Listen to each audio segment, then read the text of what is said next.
sehebat apapun prestasi akademikmu, kalau sampai tidak memuliakan orang tua, hampa di hadapan Allah Subhanahu wa ta'ala. Ada seorang laki-laki, kata Nabi, kalau nanti dia datang kemari minta doa sama dia karena doanya makbul. Sahabat heran, karena sahabat itu definisinya man laqiyan Nabi sallallahu alaihi wasallam wa amana bihi wa mata 'alal Islam. 3 definisi sahabat: orang yang berjumpa dengan Nabi, beriman dengan Nabi, dan matinya dalam keadaan Islam. Maka itu disebut dengan sahabat menurut ilmu hadis. Makanya ketika saya menjelaskan itu ke mahasiswa, Aisyah yang merupakan sahabat Nabi, komplain mahasiswa, mohon maaf Ustaz keliru, Aisyah itu bukan sahabat tapi istrinya. Kita bicara ilmu hadis. Makna sahabat, man laqiyan Nabi, berjumpa dengan Nabi, wa amana bihi, beriman dengan Nabi, wa mata 'alal Islam, mati dalam keadaan Islam. Abu Lahab ketemu dengan Nabi tapi tidak beriman dengan Nabi dan mati dalam keadaan kafir, maka tidak masuk golongan sahabat. Tapi ini ada seorang laki-laki hidup sezaman dengan Nabi dan Nabi mengenal dia, dan Nabi berpesan nanti kalau dia datang ke kota Madinah minta doa dari mulutnya karena doanya dikabulkan Allah Subhanahu wa ta'ala. Sahabat heran, kami yang hidup bersama engkau, kami yang berperang bersama engkau, kami yang sholat di Masjid Nabawi bersama engkau, kenapa doa dia lebih makbul daripada kami? Malah kami meminta doa dari mulut dia.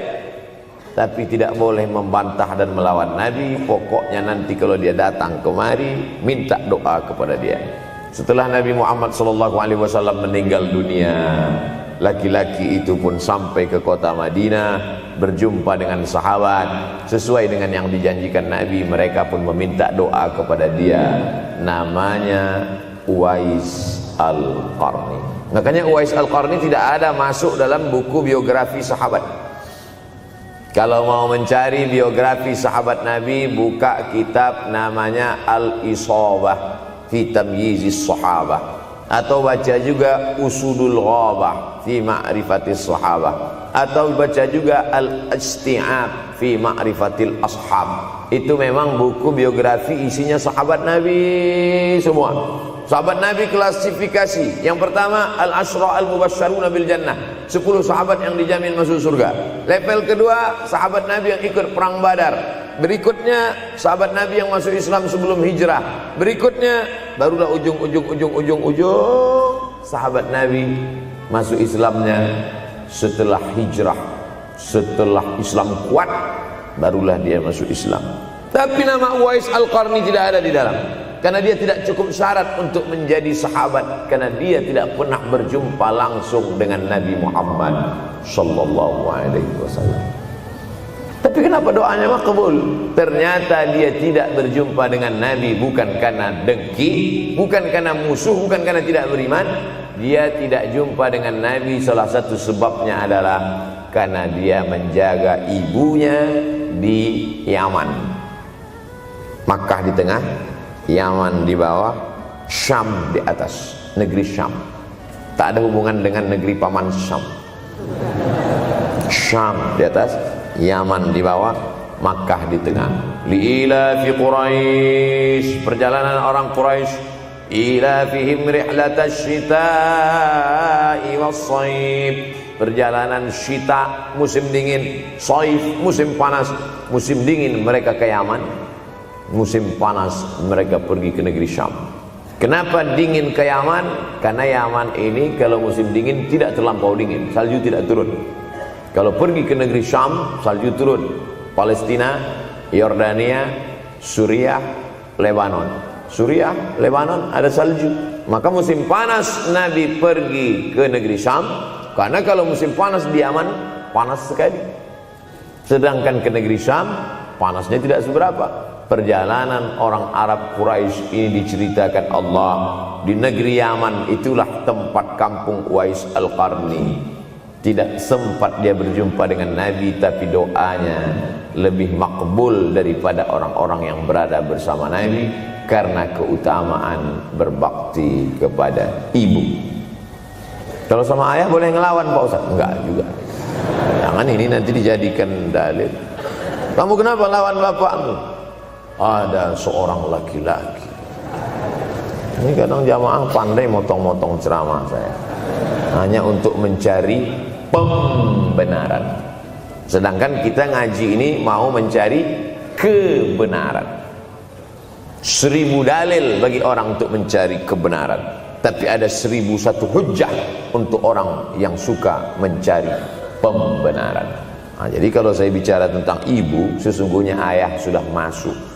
Karena tanpa ayah kita juga bukan apa-apa dan bukan siapa-siapa. Walaupun jatah ayah sepertiga, sedangkan ibu lebih daripada itu. Man ahaqqun nas bi husni suhbati. Siapa orang yang paling layak mendapatkan baktiku ya Rasulullah? Ummuka. Summa man, siapa lagi? Ummuka. Summa man, siapa lagi? Ummuka. Summa man, abuka. Itu yang menyusun itu Nabi SAW, bukan saya. Itu makanya ibumu, ibumu, ibumu, bapakmu. Kenapa Nabi 3 kali? Kenapa Nabi menyebut laki-laki 1 kali, perempuan 3 kali? Karena ibumu mengandung, ibumu melahirkan, ibumu menyusukan. Siapa yang mau dapat 3 kali? Coba yang 3 ini.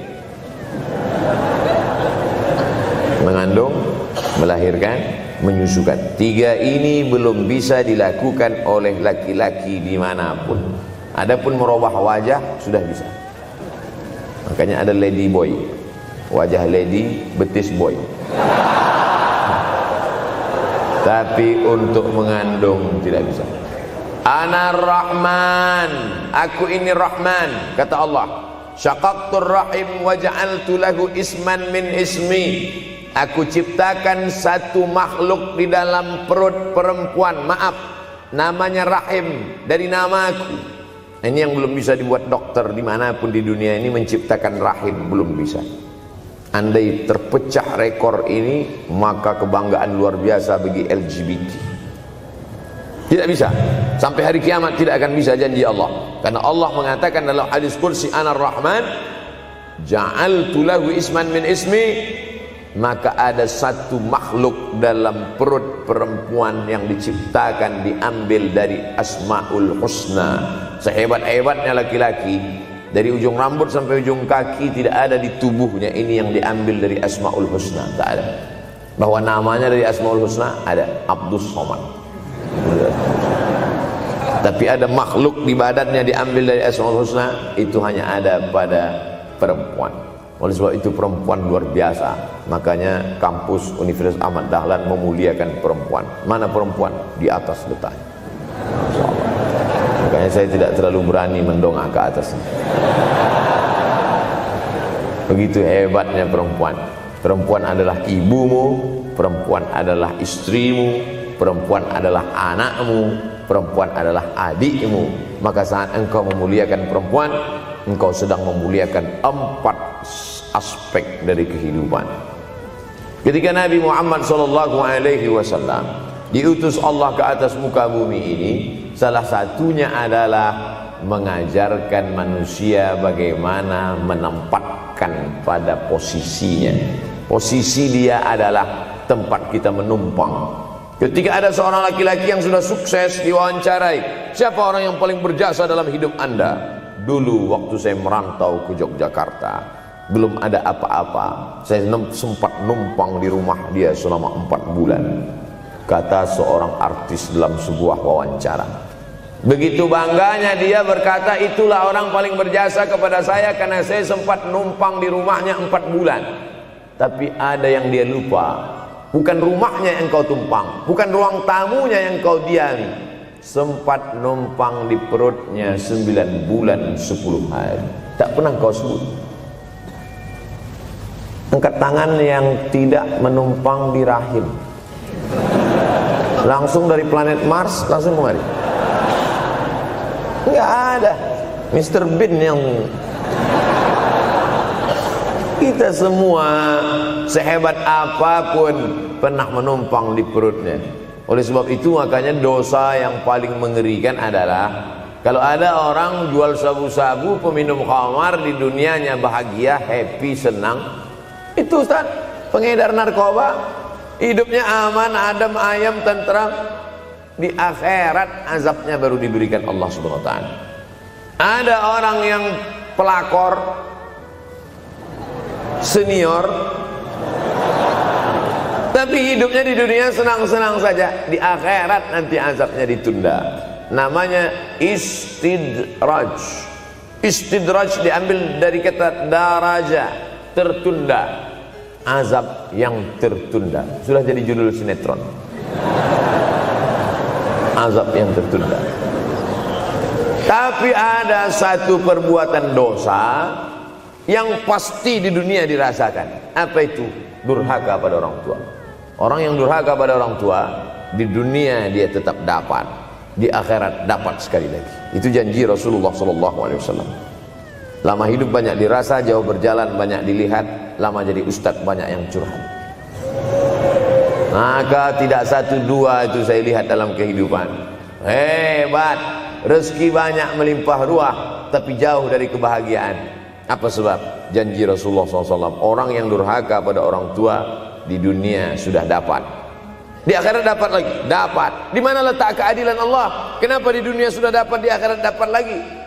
Yang di dunia itu baru DP-nya, di akhirat baru kau rasakan cash. Oleh sebab itu jangan pernah melawan pada orang tua. Jangan pernah melawan. Apapun kata dia, jurus menghadapi orang tua ini tidak banyak, 3 saja. Kalau dia marah-marah, kalau dia cerewet, kalau dia ngamuk-ngamuk, pertama diam. Pulang kampung marah dia. Saya bolak-balik kirim uang belanja, kenapa kamu IP-nya 2,0? Diam. Yang kedua, diam. Yang ketiga, diam.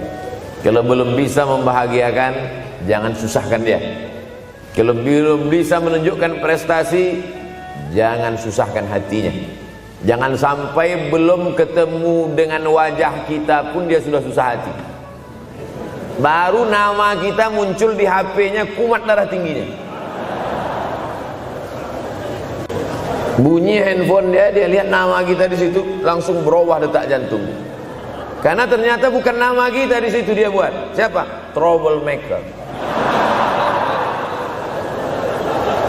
Oleh sebab itu jangan susahkan orang tua.